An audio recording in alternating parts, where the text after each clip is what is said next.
Cricket के लिए 10 साल की उम्र में छोड़ दिया था घर। ऑलराउंडर प्रदर्शन से चयनकर्ताओं का खींचा ध्यान। 30 साल के बाएं हाथ के स्पिनर सौरभ कुमार पहले भी भारतीय टीम का हिस्सा रह चुके हैं, लेकिन अब तक अंतर्राष्ट्रीय डेब्यू नहीं कर सके हैं। वह 68 फर्स्ट क्लास मैचों में 290 विकेट ले चुके हैं।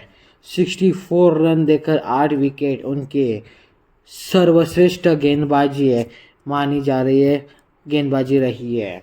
दोस्तों, उत्तर प्रदेश के स्पिनर सौरभ कुमार को इंग्लैंड के खिलाफ दूसरे टेस्ट के लिए भारतीय टीम में शामिल किया गया है।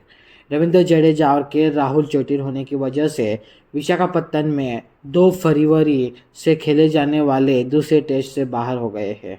ऐसे में बीसीसीआई ने सोमवार को 3 खिलाड़ियों को भारतीय स्क्वाड में शामिल किया। इनमें सौरभ के अलावा सरफराज खान और वाशिंगटन सुंदर के नाम शामिल है। जडेजा की जगह सौरभ का खेलना लगभग तय माना जा रहा है, क्योंकि वह गेंदबाजी के साथ साथ लोअर ऑर्डर में अच्छी बल्लेबाजी भी जरूर कर सकते हैं। दोस्तों, सौरभ का प्रथम श्रेणी क्रिकेट में क्या क्या रिकॉर्ड है, चलिए देखते हैं। 30 साल के बाएं हाथ के स्पिनर सौरभ कुमार पहले भी भारतीय टीम का हिस्सा रह चुके हैं, लेकिन अब तक अंतर्राष्ट्रीय डेब्यू नहीं कर सके हैं। वह 68 फर्स्ट क्लास मैचों में से 290 विकेट ले चुके हैं। 64 रन देकर 8 विकेट उनकी सर्वश्रेष्ठ गेंदबाजी रही है। इसके अलावा वह 27.11 की औसत से 2061 रन भी बना चुके हैं। 133 रन उनका सर्वश्रेष्ठ स्कोर रहा है। वह प्रथम श्रेणी क्रिकेट में 2 शतक और 12 अर्धशतक लगा चुके हैं। सौरभ के संघर्ष की कहानी क्या है? क्या इस बच्चे ने 10 साल का था तब उसने घर छोड़ा था। क्या है उसके संघर्ष की कहानी, चलिए देखते हैं। यूपी के इस स्पिनर की पहली बार चर्चा फरवरी 2021 में हुई थी। तब उन्हें इंग्लैंड के खिलाफ टेस्ट सीरीज के लिए नेट गेंदबाज के रूप में चुना गया था। उसके ठीक 1 साल बाद उन्हें श्रीलंका के खिलाफ 2 टेस्ट मैचों की सीरीज के लिए टीम में चुना गया था। यूपी के बागपत के रहने वाले सौरभ इस मिले मौके को पूरी तरह भुनाना चाहेंगे। हालांकि उनके लिए यहाँ तक का सफ़र आसान नहीं रहा है। उन्हें काफ़ी संघर्षों का सामना करना पड़ा है। हम यहाँ आपको सौरभ कुमार की क्या क्या कहानी, क्या क्या उन्होंने सहन किया है, वो कौन कौन से बाबतों से गए हैं, चलिए बताते हैं। सौरभ जब 10 वर्ष के थे तब उन्होंने दिल्ली में अपने क्रिकेट के सपनों को पूरा करने के लिए बागपत के बड़ौद स्थित अपने घर को छोड़ दिया था। उन्हें ट्रेनिंग के लिए 60 किलोमीटर की दूरी ट्रेन से तय करनी पड़ती थी। शुरू में उनके पिता रमेश चंद्र उन्हें छोड़ देते थे। बाद में सौरभ खुद ही आने जाने लगे। सौरभ के पिता ऑल इंडिया रेडियो के आकाशवाणी भवन में एक जूनियर इंजीनियर थे। सौरभ को ओएनजीसी में मिली थी छात्रवृत्ति। दोस्तों, सौरभ को सप्ताह में 3 से 4 दिन अभ्यास के लिए बड़ौद से दिल्ली की यात्रा करने में परेशानी होती थी। जब टूर्नामेंट होते थे तो यात्रा उसी के अनुसार बढ़ जाती थी।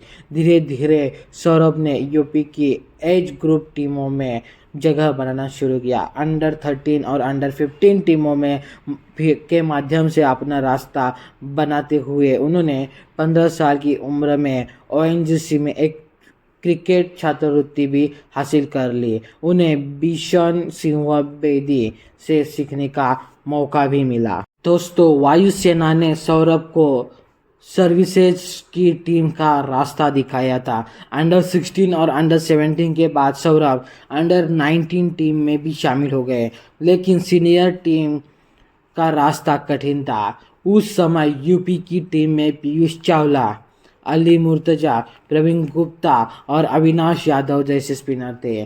कुलदीप यादव और सौरभ कश्यप भी लाइन में थे।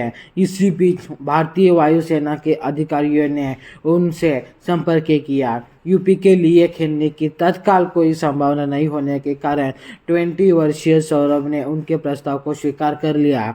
उन्हें एयरमैन की नौकरी भी मिल गई थी। इस तरह यूपी की टीम में हुए थे शामिल। किस तरह, चलिए देखते हैं। सर्विसेज की टीम में शामिल होने के बाद सौरभ की नज़र भारतीय टेस्ट टीम पर थी। उन्होंने 2014-15 में डेब्यू सीजन में 7 मैचों में 36 विकेट हासिल किए हैं। इसी बीच यूपी में स्पिनरों की कमी हो गई। मुर्तजा और चावला का प्रदर्शन निराशाजनक था। वही कुलदीप टीम इंडिया में शामिल हो गए थे। राज्य के चयनकर्ताओं ने सौरभ से बात की। उनके परिवार के लिए यह फैसला आसान नहीं था। सर्विसेज की टीम में उनके पास स्थायी नौकरी भी थी।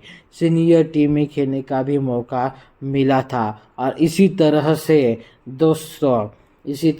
दोस्तों सौरभ ने अपने क्रिकेट की ओर कदम रखा था।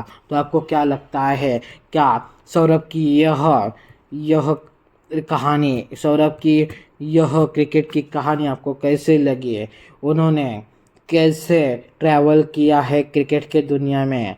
आपको कैसा लगा सुन के मुझे कमेंट्स करके ज़रूर बता दीजिए। Thank you so much.